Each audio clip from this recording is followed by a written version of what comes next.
Hello everyone. In this video we'll see the concept of parallel plate capacitor.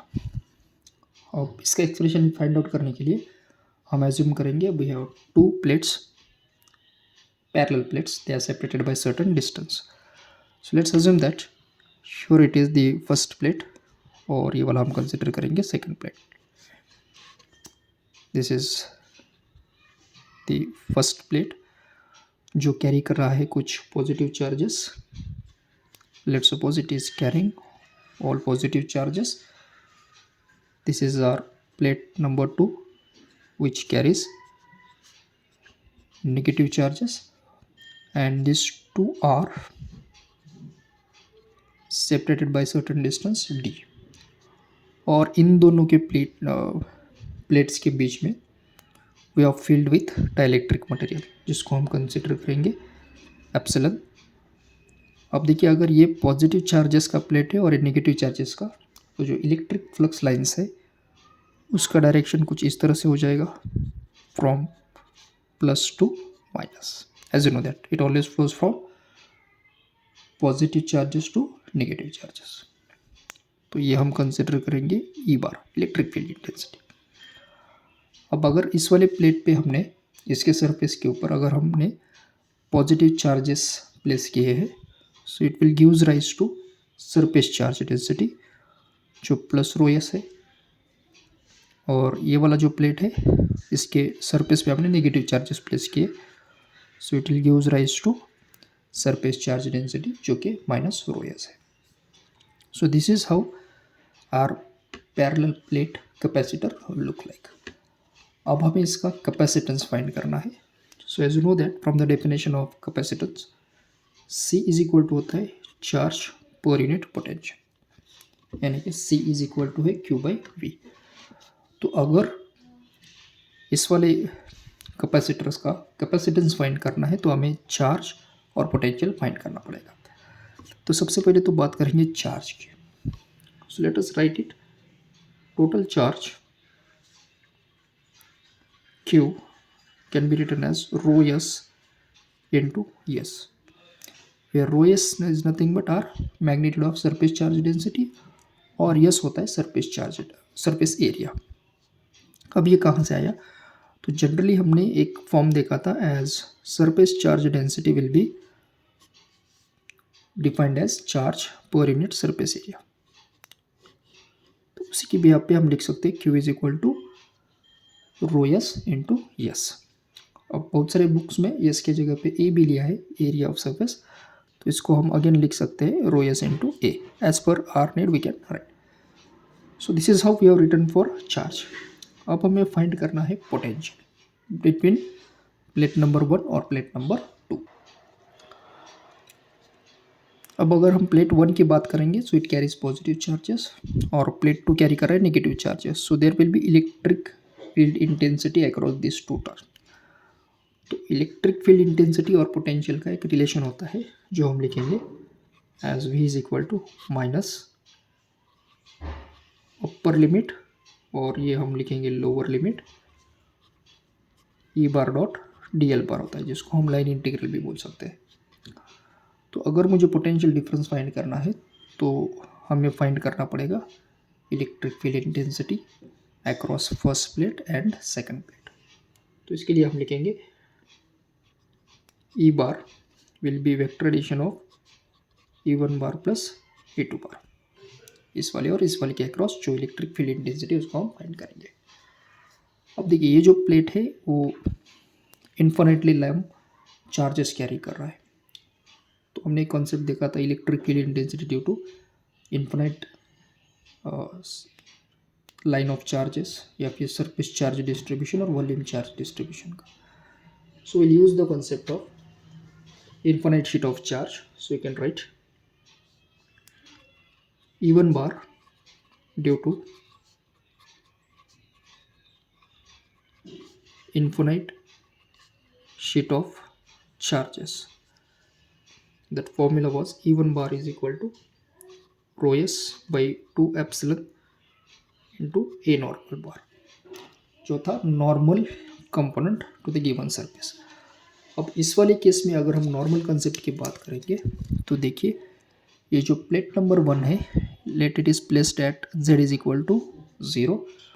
तो जो upper place है ये हो जाएगा at z is equal to D, क्योंकि दोनों के बीच का डिस्टेंस है d का। और जो भी सरफेस एरिया है it is drawn normal to z0 और z is equal to D. तो जो नॉर्मल कंपोनेंट है इस वाले केस में we will write as az bar volt per meter। okay, normal component तो z डायरेक्शन में। So this is for E1 bar. अब अगर हम बात करेंगे E2 बार की, so will write E2 bar due to infinite sheet of charge as E2 bar is equal to, अब देखिए ये वाला प्लस सरफेस चार्ज डेंसिटी था और यहाँ पर है माइनस, तो ये आ जाएगा minus rho S by 2 epsilon, और इसका जो डायरेक्शन है वो रिवर्स है, तो ये आ जाएगा minus A Z. So minus minus will be plus 2 epsilon into A Z bar volt per metre. अब हम इन दोनों इलेक्ट्रिक फील्ड इंटेंसिटी कंपोनेंट को ऐड करेंगे, so will get E bar as rho S by 2 epsilon A Z rho S by 2 epsilon A Z. तो अगर हम इनको ऐड करेंगे will get rho S by epsilon into A Z volt per metre. तो ये आ गए electric field intensity due to both plate number 1 और प्लेट नंबर 2। अब हम इंटीग्रेट करेंगे with upper and lower limits, that will give us the potential.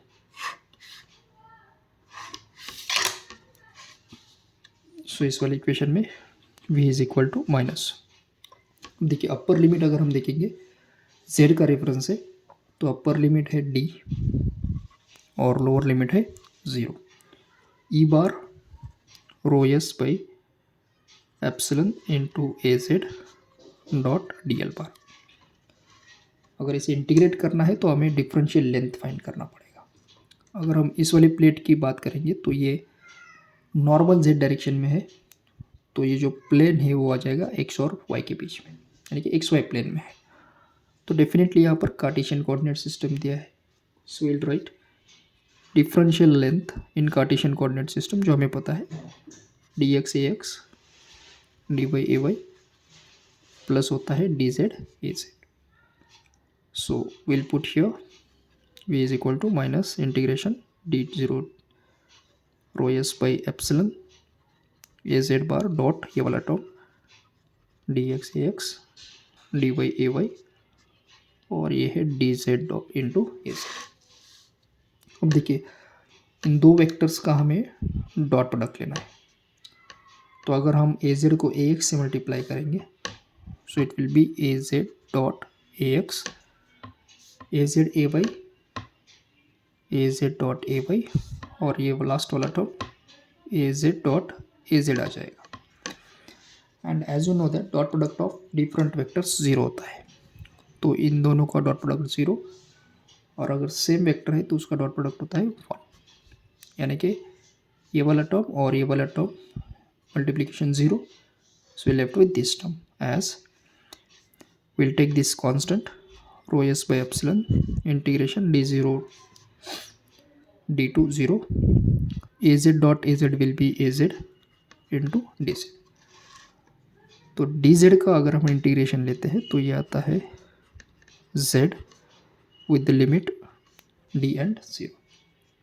So upper limit हम लेंगे as 0 minus lower limit d, so ये minus minus plus, तो potential मिल गया rho s D by epsilon. Now we got both the terms. एक तो हमें already charge भी फाइंड आउट किया है ये वाला टर्म, और हमें पोटेंशियल भी मिला है। सो फाइनली हम लिखेंगे will write this on a single page as C is equal to charge है, देखिए rho S into A divided by potential is rho s D by epsilon. तो ये हो जाएगा कैंसिल, ये एप्सिलॉन न्यूमरेटर में will get epsilon D sorry epsilon A divided by d. So this will be our equation for capacitance of parallel plate capacitor. In most of the cases अगर हम dielectric medium में लिखेंगे तो ये हम लिख सकते हैं epsilon naught epsilon R A divided by d. So this will be our equation for parallel plate capacitor. I hope you understood this.